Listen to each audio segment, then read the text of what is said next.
Faz umas 2 semanas eu peguei um Uber. E tinha um senhor, né? Um senhor nem era tão mais idoso, nem era tão novo, era um senhor.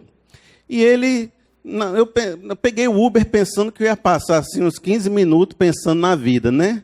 Mas o rapaz não tinha esse propósito, não. Ele retirou os 15 minutos para falar mal da vida dele e para falar mal da vida de todo mundo da cidade de Fortaleza. Foi assim, ele descarregou em mim, que não tinha nada a ver com o assunto. O fato de eu estar ali sentado, ele foi, jogou tudo. Ele não se importava comigo, porque ele não estava querendo conversar. Ele queria jogar em mim as frustrações dele, né? E foi de tudo, desde as frustrações de aposentadoria, aos buracos na rua, a facada do Bolsonaro, que ele disse que não existiu, ele estava lá discutindo, não, é a teoria da conspiração, e por que não sei o quê. E foi e jogou, reclamava. A tônica mais forte dizia o seguinte: eu estou vivendo uma série de frustrações e alguém me deve alguma coisa, alguém é culpado por isso, alguém... Eu estava vendo o discurso dele, deu até vontade de participar, mas ele não queria conversar, não. Ele só queria jogar em mim um estranho. Imagine quantas pessoas não entram naquele carro e não têm que escutar várias coisas naquele dia. Eu fiquei pensando, ainda bem que eu não moro com o cidadão, né? Ainda bem que não estou na casa com ele, porque ia sugar minhas energias, porque eu passei 10 minutos, já saí mal. Avalie você trabalhar com ele, viver com ele, estar do lado dele. É uma pessoa amarga, né? Reclamona, chata, egoísta, porque só quer saber dele, né? E não quer ouvir, não quer conversar. Ele quer te usar como ouvido. Isso é muito chato. Aí eu pensei, ainda bem, passou, né? Passou. Aí, na semana, eu recebi um relato de uma pessoa comentando algo até semelhante. Só que, no caso, era o caso. A mãe da pessoa era assim. E ela foi até conversar comigo, mandando lá um e-mail e tal, e falou que a mãe só sabia reclamar da vida, e só que, no caso da mãe, era pior. Porque a culpada de todos os traumas, todos os problemas, todas as infelicidades da mãe, ela acusava a filha de ser a culpada. Ela dizia que só não foi quem ela quis ser porque teve filho. Foi por causa que teve você que tem tantas frustrações.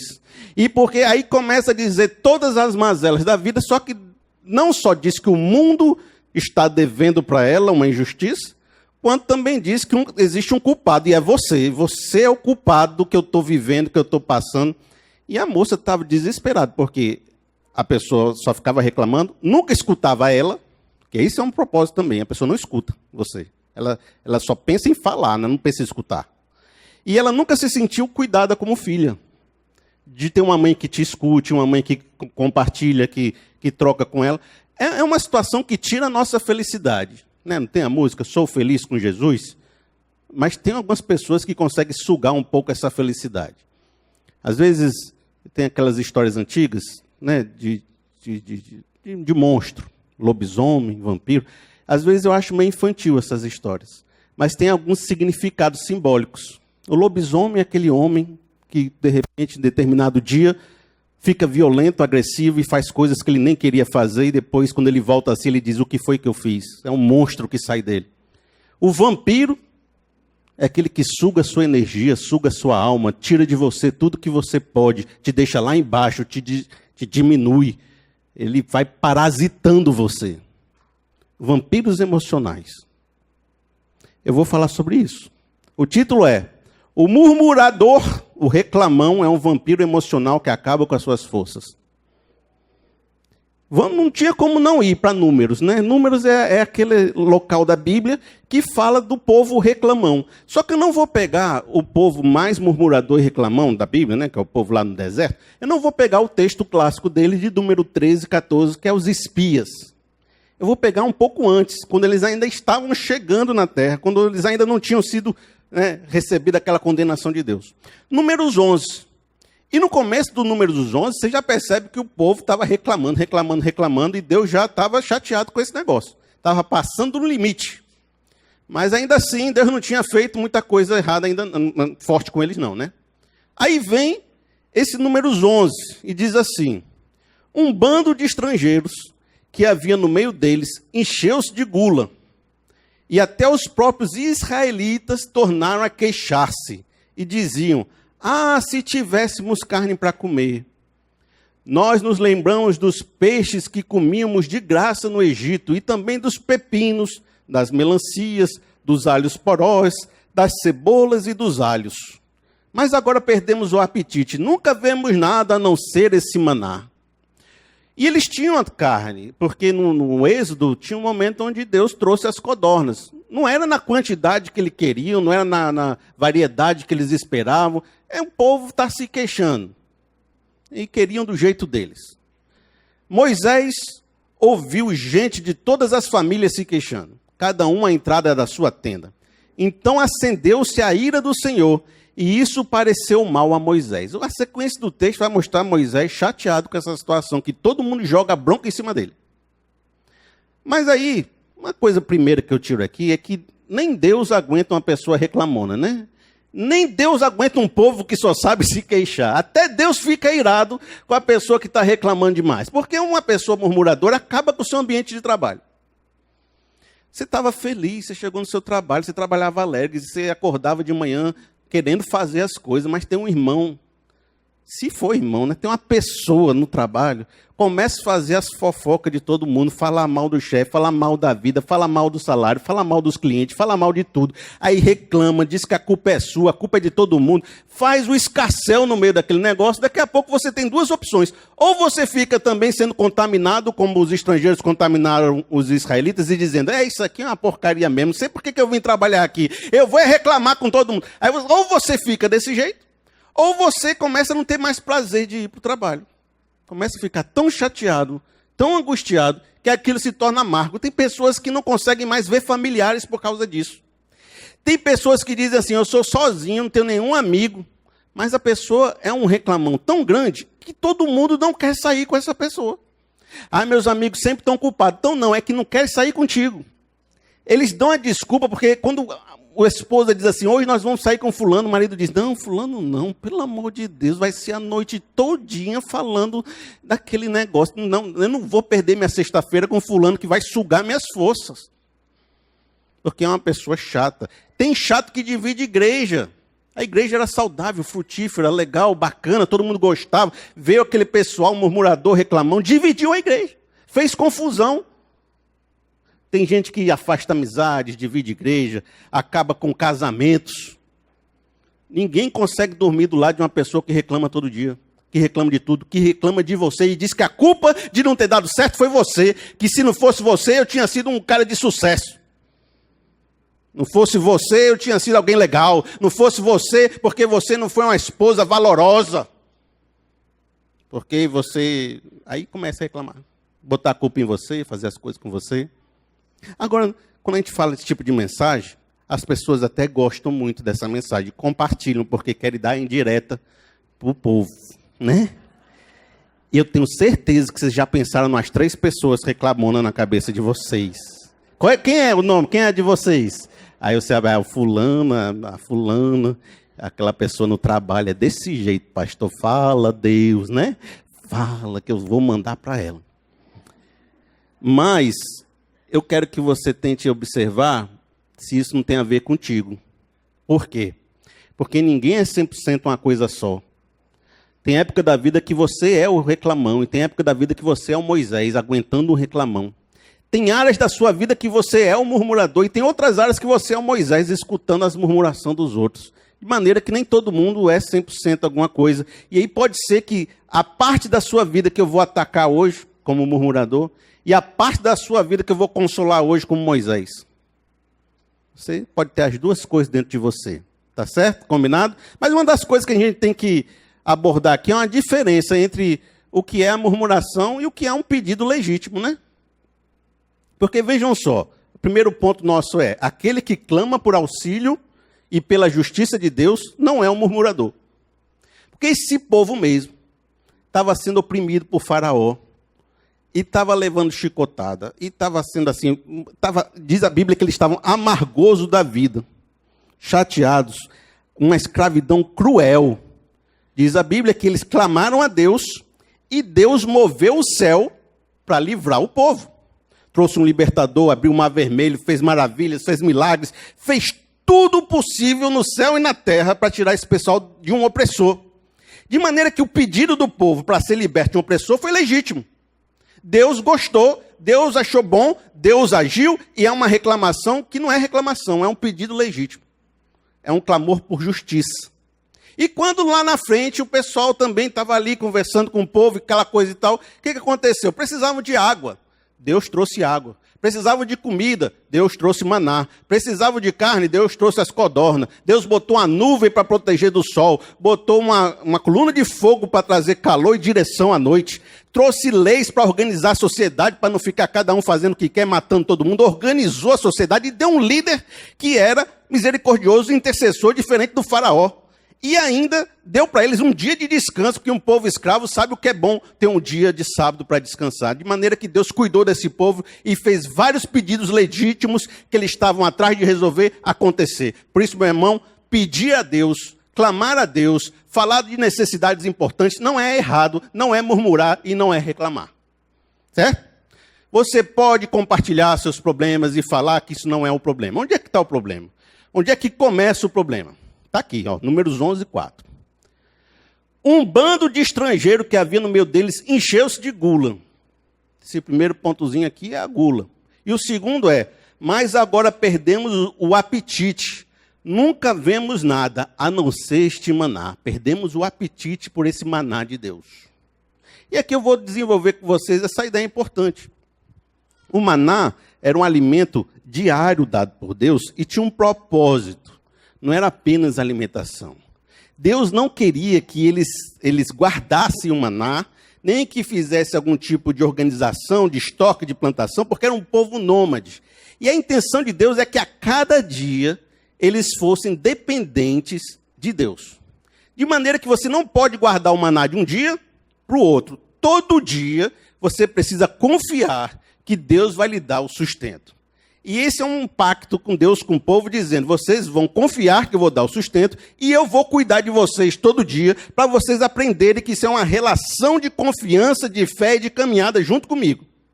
E o maná, então, ele ganha esse aspecto na Bíblia da presença de Deus diária nos sustentando e cuidando de nós. Por isso que Jesus fala, o pão nosso de cada dia nos dai hoje. Eu sou o pão da vida, Jesus fala. Assim como o pai de vocês comeram maná no deserto, eu sou o pão vivo que desceu do céu e alimento vocês. Então a questão é da dependência, da confiança e da caminhada com Deus através do maná. O maná tinha essa simbologia. Aí eu te digo, eu te pergunto, você tem reconhecido as bênçãos diárias de Deus na sua vida? Você tem reconhecido? Você é agradecido por ela? Porque todo dia Deus te deu um maná. Todo dia Deus te deu a vida. Todo dia Deus te deu uma porção para você viver. Todo dia Deus renovou suas misericórdias sobre a face da terra. E Ele pensou, vou deixar você vivo mais um dia, porque eu tenho um propósito para a sua vida, porque eu quero que você viva, que você produza, que você faça, que você seja alguém. Eu lhe dei uma porção de maná diária. E não tente ficar pensando no futuro, nem pegando lá no passado. Hoje é o dia que eu tenho para você confiar em mim e fazer uma obra. Aí eu faço uma pergunta para você. Aquele povo perdeu o apetite pelo maná. E começaram a reclamar por fruto de ingratidão. Eu te pergunto, você é grato a Deus pelo maná que Ele te dá todos os dias? Porque a murmuração e a reclamação começa numa ingratidão pelo que você tem. Pelo que Deus te deu diariamente. Porque não estavam mais gostando do maná de Deus diário, das coisas que Deus fez por você. Você é grato pelo que você tem, ou você reclama pelo que você não tem? Você é grato pelas coisas que Deus te deu, ou a sua cabeça só pensa no que você não tem? Você reconhece que Ele esteve presente lhe guiando com a nuvem e com a coluna de fogo? Que até hoje o Senhor te deu a direção, que Ele está te levando pelos lugares que você tem andado? Você reconhece a presença de Deus? Você lembra das vezes que Ele te libertou do faraó e abriu o mar vermelho? Que Ele te deu uma libertação, que Ele te deu uma porta aberta de emprego, que Ele cuidou de você no luto que você estava passando? Você ainda sente apetite pelo pão de Deus? Ou você está doido para comer outra coisa? Você ainda sente apetite pelo pão de Deus? Ou você está vindo por uma tradição, por um costume, e nem vê valor nisso que está acontecendo? 1 Coríntios 10, 2 diz assim. 1 Coríntios já é do Novo Testamento, está interpretando o que aconteceu lá, dizendo assim: e todos foram batizados em Moisés, na nuvem e no mar vermelho que se abriu. E todos comeram da mesma comida espiritual. E beberam todos de uma mesma bebida espiritual, porque bebiam da pedra espiritual que os seguiam, e a pedra era Cristo. Mas Deus não se agradou da maior parte deles, por isso foram prostrados no deserto. E essas coisas foram feitas em figura, para a gente entender o simbolismo disso. Para que não cobicemos as coisas mais, como eles cobiçaram. Entendeu? Olha como é que Paulo interpretou tudo aquilo que está acontecendo. De que eles tiveram um grande e intenso relacionamento com Deus, e eles eram abençoados diariamente com a comida espiritual, mas foi por cobiçados e terem uma gula por outras coisas e coisas ruins, que eles se distanciaram da presença de Deus. Eles começaram a pensar, o Egito é que era bom, o peixe de graça do Egito que era bacana, a minha cobiça me leva para querer outras coisas que não são as coisas que Deus para você, querer coisas que não são boas para você, e você começa a pensar no Egito. E eu te digo, não foi o povo que pediu para sair do Egito? Por que está pensando em voltar para o Egito? Porque é que nem aquele pessoal que começa a querer a ex-namorada de novo, né?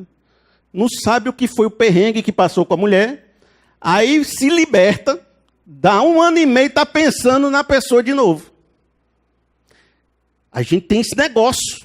A gente esquece as coisas ruins que viveu, só lembra das coisas que achava legal. E começa a fazer uma ilusão na cabeça de que o Egito era um lugar legal. Os filhos dele eram mortos. Eles tinham exigências absurdas que não conseguiam cumprir. Os seus capatazes eram açoitados. Era uma opressão cruel e amarga. Mas estavam lembrando, no Egito a gente tinha umas coisas boas. Porque você esquece as coisas ruins, só lembra as coisas boas. Aí fica com aquela ilusão na sua cabeça. E a sua cobiça começa a imaginar um lugar especial que é longe da presença de Deus, que vai ser muito melhor para você viver. A sua cobiça te leva para esses locais. E esses locais são falsos. Eles oprimem você. Parece que você está vivendo aquela síndrome de Estocolmo. Sabe qual é a síndrome de Estocolmo?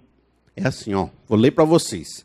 É o nome normalmente dado a um estado psicológico particular em que uma pessoa submetida a um tempo prolongado de intimidação passa a ter simpatia e até mesmo amor ou amizade perante o seu agressor. Inclusive no caso de mulheres que sofrem agressão por parte dos cônjuges.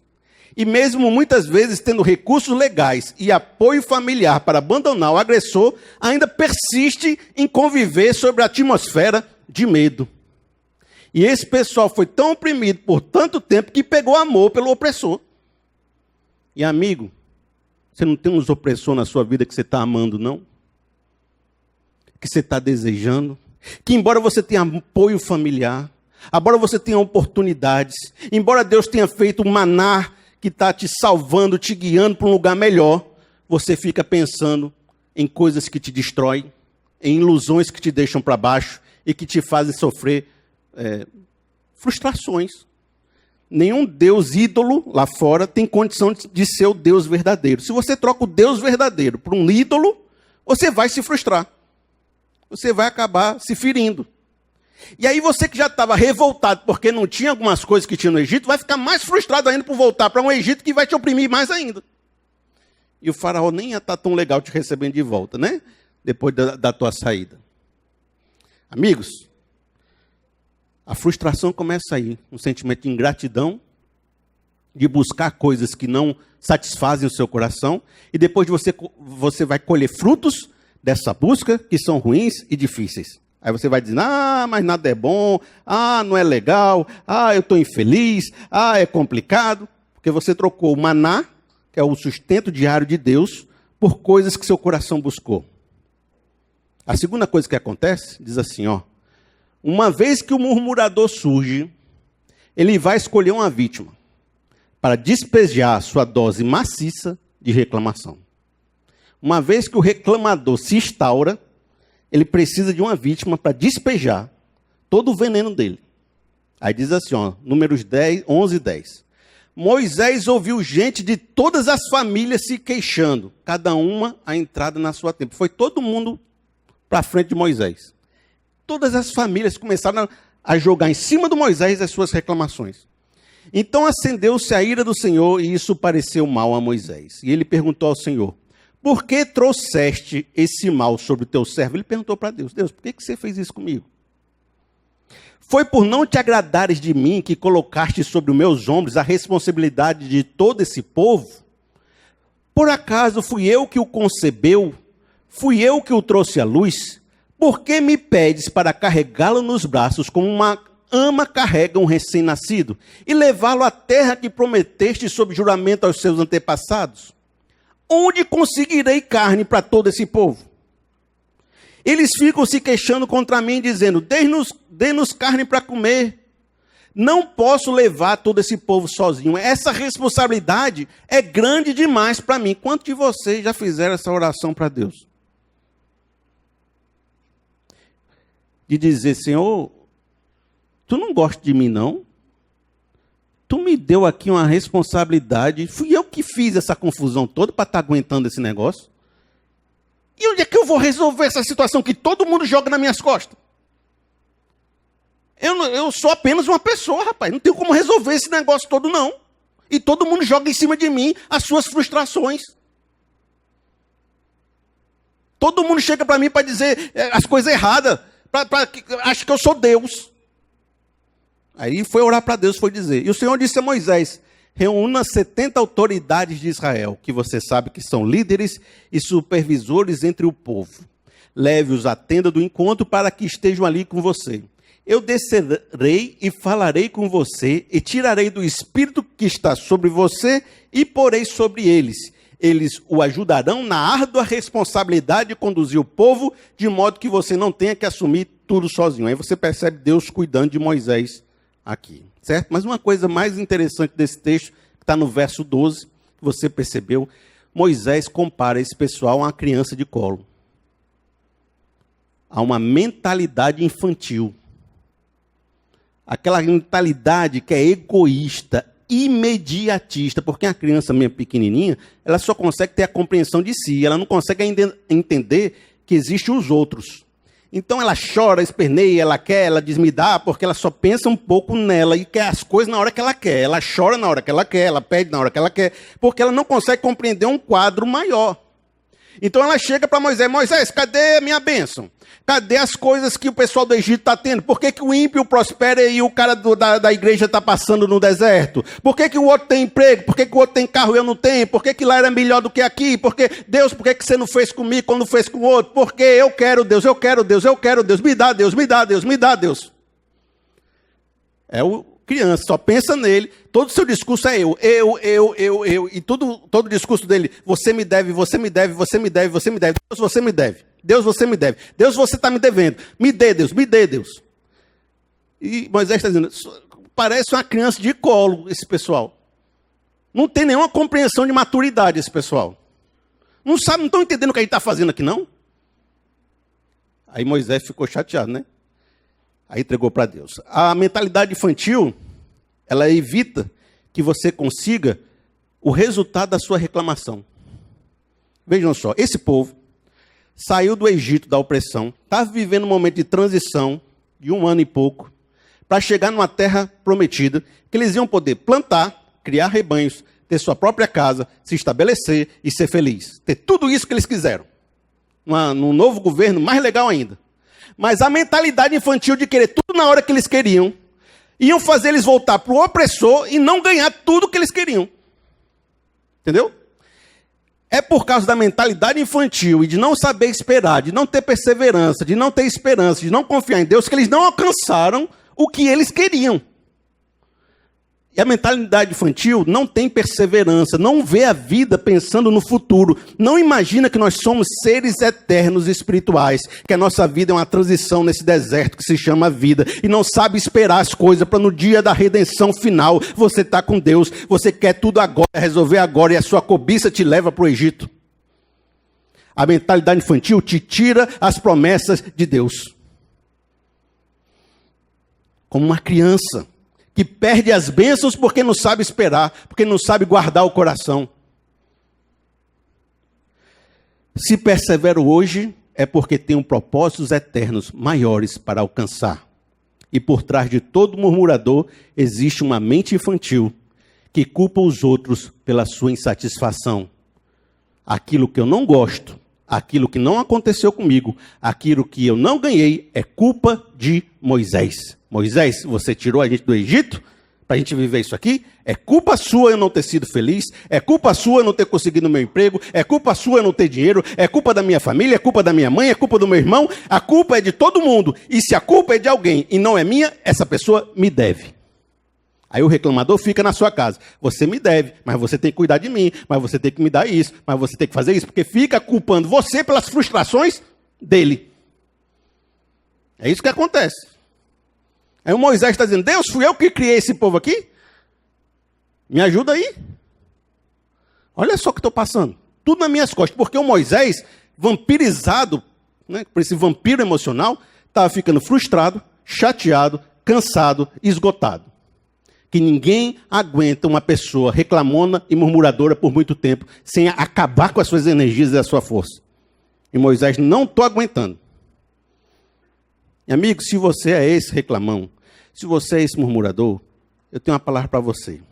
Não seja. E não tenho muita coisa para dizer não, porque eu já expliquei todo o processo. Não seja. Comece a trabalhar gratidão no seu coração. Comece a não ficar pensando que todo mundo é culpado. Eu vou fazer umas perguntas para você. O quanto daquilo que você reclama hoje é diretamente resultado das suas escolhas?